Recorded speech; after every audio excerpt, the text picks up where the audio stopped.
Son couronnement aura lieu en mai prochain, mais le roi Charles a déjà commencé à tout réorganiser au palais de Buckingham.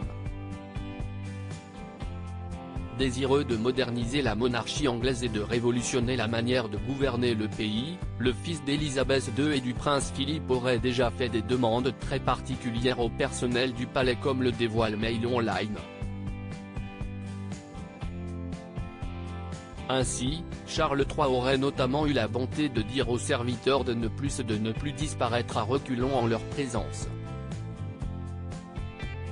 Un geste chevaleresque de sa part.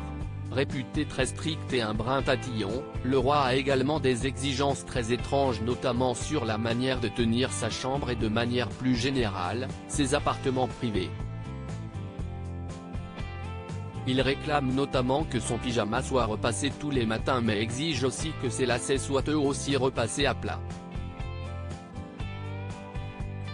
Autre demande loufoque de la part du roi, le bouchon de sa baignoire doit être positionné d'une certaine manière, très précise. Lassée des petites manies de Charles III, une femme de ménage aurait récemment démissionné selon Mail Online.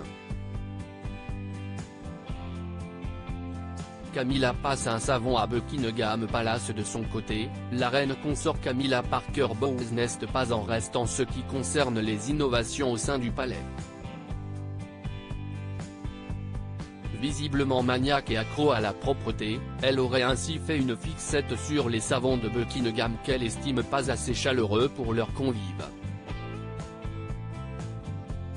Ainsi, elle a demandé à faire remplacer tous les savons du palais pour de beaux savons traditionnels. De plus, elle a indiqué que Buckingham Palace ne devait plus fonctionner comme ces genres de motels impersonnels que vous pouvez trouver sur une aire d'autoroute, et veille à réorganiser les demeures royales pour les rendre plus chaleureuses.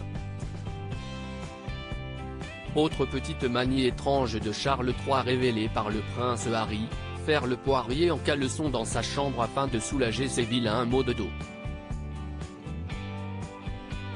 Cet exercice de gymnastique, prescrit par son kiné, était le seul remède efficace contre le mal de dos et les douleurs à la nuque qui lui empoisonnaient l'existence, dû principalement à de vieilles blessures du temps où il jouait au polo. Il se livrait quotidiennement à cet exercice, en caleçon, s'appuyant contre un mur ou suspendu à une barre comme un acrobate aguerri. A ainsi confié le mari de Meghan Markle. Un exercice qui doit cependant être très drôle à regarder pour le personnel du palais.